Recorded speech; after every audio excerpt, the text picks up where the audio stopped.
오늘 주시는 하나님의 말씀은 마태복음 5장 9절 말씀입니다. 제가 봉독해 드리겠습니다. 화평하게 하는 자는 복이 있나니 그들이 하나님의 아들이라 일컬음을 받을 것이며. 아멘. 이 세상에서 가장 무서운 것이 있다면 그것은 바로 전쟁일 것입니다. 세상에 전쟁처럼 무서운 것이 어디 있겠습니까? 요즘 우크라이나와 러시아와의 그 전쟁으로 인해서 세계가 긴장 중에 있는 것을 봅니다. 걸프 전쟁 이후에 정말 보기 드물었던 대규모의 정규군 간의 그 전통적인 형태의 전면전이 지금 치루어지고 있는데, 지금 많은 군인들이 죽고 민간인들도 죽고 있는 그런 가운데에서 우크라이나에는 더 이상 안전한 곳이 없기 때문에 남자들은 나라를 지키기 위해서 아내와 자식들과의 생이별을 하면서 전쟁터로 나가고 있고, 남은 가족들은 죽음을 무릅쓰면서 피난길에 오르고 있습니다. 여러분, 전쟁은 바로 지옥을 의미하는 것으로 우리는 전쟁이 없는 세상에서 살 수 있기를 위해서 늘 기도를 해야 할 것입니다. 그런데 전쟁은 국가와 국가 사이에만 있는 것이 아닙니다. 전쟁은 우리가 살아가는 곳곳에 있습니다. 우리가 살아가는 세상과 직장, 그리고 가정과 심지어는 교회 안에도 전쟁이 있습니다. 그리고 그 전쟁 또한 국가 간에 일어나는 전쟁 못지않게 우리를 불행하게 하고 또 고통스럽게 합니다. 그러므로 이 땅에 전쟁만 없다면 이 땅도 얼마든지 천국이 될 수가 있습니다. 전쟁과 갈등과 다툼이 없는 평화가 있는 곳이 바로 천국인 것입니다. 근데 우리에게 이제 그처럼 소중한 평화는 그냥 주어지는 것이 아닙니다. 평화는 주어지는 것이 아니라 우리들이 만들어가야 하는 것입니다. 오늘 본문에 화평하게 하는 자라는 말씀은 평화를 만드는 사람이라는 뜻입니다. 그렇습니다. 세상에는 평화를 만드는 사람이 있는가 하면 반면에 전쟁을 만드는 사람도 있습니다. 그럼 과연 어떤 사람이 화평하게 할 수 있는 사람인가? 어떻게 하면 피스메이커가 될 수 있는가? 우리가 오늘 깊이 생각할 가치가 있다라고 그렇게 봅니다. 그래서 저는 오늘 세 가지를 여러분들에게 말씀을 드리려고 합니다. 첫째로, 화평하게 하려면 복음을 열심히 전하는 증인이 되어야 합니다. 여러분, 십자가의 복음은 화목하게 하는 말씀입니다. 그러기에 십자가의 형태를 보면 수평과 수직이 있듯이 복음을 전하면 수직적으로는 하나님과 사람 사이에 화평하게 되고, 수평적으로는 사람과 사람 사이에 화평이 이어지게 되는 것입니다. 이것이 바로 십자가의 의미입니다. 그러므로 예수님의 십자가를 전하면 그 진리의 말씀은 능력이 있어서 하나님과 원수된 자가 하나님의 품에 안기게 되고 모든 죄를 용서받고 하나님의 사랑을 받는 자녀가 됩니다. 이와 같이 하나님의 놀라운 사랑을 받는 하나님의 자녀가 되면, 그때 되면 비로소 옆에 있는 형제들을 껴안을 수가 있는 피스메이커가 되는 것입니다. 예수 그리스도의 이름, 십자가의 복음은 하나님과 우리 사이에 있는 그 원수된 담을 헐어버리고 먼 데 있는 자나 가까운 데 있는 자나 하나님의 사랑으로 서로 화목하게 하는 그 놀라운 능력을 갖고 있다는 것입니다. 그렇기 때문에 우리는 복음을 전해야만 합니다. 예수를 믿으라고 사람들을 붙들고 호소를 해야 합니다.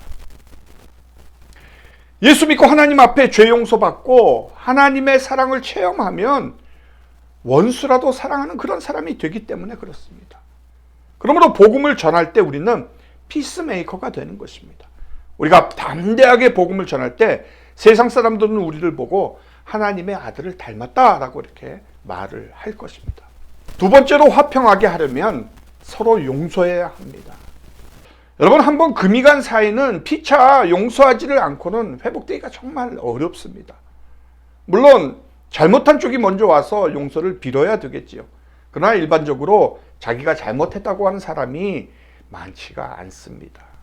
그럴 때는 내가 먼저 찾아가서 그를 먼저 용서해주고 서로가 마음의 담이 높지 않게 쌓이도록 그렇게 노력을 해야 합니다. 여러분, 우리는 이 세상에서 가장 많은 용서를 받은 사람들입니다. 하나님께서 우리의 모든 죄를 다 용서를 해주셨습니다. 예수님이 십자가에서 우리의 모든 죄를 지시고 그렇게 돌아가셨습니다. 너무나 큰 용서를 받은 우리이기 때문에 우리는 이 세상에서 누구보다 더 많은 용서를 해야 합니다. 그러나 우리가 기억할 것이 있습니다. 용서에는 희생이 따른다는 거예요. 용서는 내가 받을 것을 못 받는 것입니다. 용서는 나에게 있는 좋은 것도 날리는 것이나 마찬가지입니다. 한 푼도 손해를 보지 않고 한마디의 말도 불쾌하게 여기는 그런 마음은 정말 아무도 용서하지도 못하고 또 용서받지도 못하는 것입니다. 내가 희생을 감수할 때 그때 용서가 가능한 것입니다. 그리고 또 한 가지 기억해야 할 것이 있습니다. 그것은 용서로 끝나면 안 된다는 것입니다.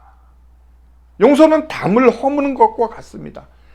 담이 무너지면 그 다음에는 그 부서진 많은 벽돌들을 치워야 하지 않겠습니까? 여러분, 우리가 용서했다고 서로 말은 하지만 여전히 마음에 앙금이 남아 있습니다. 상처는 아직도 아물지 않고 있을 수가 있다는 거예요. 서먹서먹하고 여전히 상한 감정이 남아있는 것입니다. 그렇기 때문에 이런 것들을 싸맬 수 있는 후속 조치가 따라와야 한다는 거죠. 그렇기 때문에 우리가 용서를 했으면 용서했다는 그것으로 머물지를 말고 더 자주 만나서 위로하고 더 가까이 아름다운 교제를 나누면서 서로를 위해서 기도해주고 서로의 상처를 싸매어주는 그런 작업이 필요하다는 거예요. 후속 조치가 필요한 것입니다. 그럴 때 우리가 피스메이커가 될 수가 있는 것입니다. 우리가 하나님의 아들의 모습을 보여줄 수가 있다는 거죠. 자, 세 번째로 화평하게 하려면 화평을 깨지 않도록 최선의 노력을 기울여야 합니다. 에베소서 4장 3절에 보면 평안에 매는 줄로 성령이 하나 되게 하신 것을 힘써 지키라 라고 말씀을 합니다. 다른 말로 하면 좋은 관계가 깨지지 않도록 최선을 다하라는 것입니다. 여러분, 우리는 평화를 깨지 않으려고 있는 힘을 다해서 노력을 해야 됩니다. 왜냐하면 인간관계는 유리그릇과 같기 때문에 조금만 잘못 다르면 깨져버립니다. 금이 가버리는 것입니다. 한 몸이라고 부르는 부부 사이도 믿을 수가 없다라는 말이 있습니다. 또 우정을 쌓는 데는 수십 년이 걸리지만 그것을 무너뜨리는 데는 1분이면 족하다라는 말도 있습니다. 인간관계가 이렇게 예민하다라는 것입니다. 그러므로 우리가 정성을 다해서 이것이 깨어지지 않도록 지켜야 합니다. 이 노력이 없다면 우리가 피스메이커의 역할을 감당할 수가 없다는 거죠. 우리는 구약에서 아브라함을 잘 압니다. 아브라함은 위대한 믿음의 조상이기도 하지만 동시에 우리가 본받아야 할 피스메이커입니다. 그에게는 조카 롯이 있었습니다. 두 가정이 점점 하나님의 축복을 받아서 재산이 늘어났습니다. 그 당시의 재산이라고 하면 가축을 의미를 하는데 양쪽 집에 다 가축이 늘어나자 초장이 모자라는 것입니다. 그저 밑에 있던 목자들이 서로가 다투고 자꾸 충돌이 일어납니다. 이렇게 되면 자연히 아브라함과 롯 사이도 불편해지기 마련입니다. 그러다 어느 날 아브라함이 조카를 불렀습니다. 우리는 고륙이 아니냐. 우리는 서로 친족간인데 싸우면 안 된다. 싸우지 말자. 싸우지 않기 위해서 네가 동으로 가면 내가 서로 가고 네가 우하면 내가 좌하겠다라고 이렇게 아브라함이 롯에게 제의를 했습니다. 롯은 그 말을 듣고 잘됐다 싶어 좋은 땅을 먼저 선택을 했습니다. 롯이 좋은 땅을 선택하고 그쪽으로 옮기자 자연적으로 아브라함은 반대쪽으로 갈 수밖에 없지 않습니까? 그 반대쪽은 목축하기가 그렇게 썩 좋은 땅이 아니었습니다. 그럼에도 불구하고 아브라함은 자기가 갖고 있던 좋은 조건을 다 포기해버리고 그쪽으로 옮겼습니다. 왜요? 왜 아브라함이 이렇게 했습니까? 아브라함에게 있어서는 평화가 재산보다 더 중요했기 때문에 그렇습니다. 형제와 우애하고 또 사랑하는 것이 돈을 모아놓는 것보다 더 보람되고 아름다운 것이라고 그는 확신했습니다. 그러므로 돈을 손해보고 자기의 재산이 좀 축이 나도 형제 사이가 잘못되지 않기를 그는 바랬던 것입니다. 여러분은 얼마나 아름다운 마음입니까? 하나님이 이런 사람을 좋아하시는 것입니다. 그래서 조금 후에 하나님이 아브라함을 찾아오셔서 이렇게 말씀을 하십니다. 아브라함아, 너 있는 곳에서 동서남북을 바라보라. 내 눈에 돌아오는 모든 이 땅들을 다 너와 네 후손에게 주겠다. 아멘. 하나님이 약속을 하셨습니다. 하나님은 이렇게 피스메이커를 사랑하십니다. 왜요? 하나님을 닮았기 때문에. 오늘 우리는 어떻습니까? 형제 사이라 하더라도 돈 문제가 나오면 눈에 쌍심지를 킵니다. 절대 양보를 안 하려고 합니다. 그래서 심지어 그 재산 때문에 법정에까지 가서 서로 싸우고 부모님의 마음에 상처를 주고 형제는 물론 부모와도 멀리 떨어지게 되고 돈 때문에 남보다도 못한 사이가 되어버리는 것이 오늘의 현실이 아닙니까? 사랑하는 성도 여러분, 하나님의 아들, 하나님의 딸이라는 말을 들으면서 여러분은 살고 싶으십니까?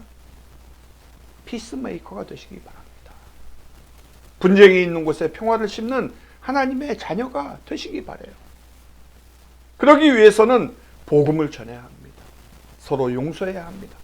그리고 힘써 우리의 평화를 지켜야만 합니다. 여러분 가정을 한번 돌아보십시오. 또 오늘 당장 가서 둘 사이에 막힌 담을 헐어야 될 사람들이 없는지 한번 돌아보시기 바랍니다. 여러분의 직장과 더 나가서 교회 안에서 서로 담을 쌓고 1년, 2년 마음을 열지 못하고 그냥 그렇게 지내고 있는 그런 형제 자매가 있는지, 그것을 그냥 방치하면서 날마다 하나님 앞에 기도한다라면 그것은 하나님의 자녀된 모습이 아닌 것입니다. 이 시간 우리 모두가 마음을 열고 하나님이 우리를 용서하신 것 같이 서로를 용서하며 서로가 손잡고 그리스도 안에서 사랑을 나누는 그런 아름다운 축복이 우리에게 있기를 바랍니다. 이럴 때 하나님이 우리에게 우리 기도에 응답을 주시는 것입니다. 하나님이 우리를 책임져 주십니다.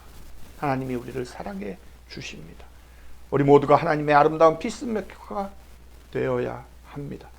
이 사명을 가지고 이 사회를 치유합시다. 이 나라를 치유합시다. 그러면 하나님께서 이 땅을 축복해 주실 것입니다.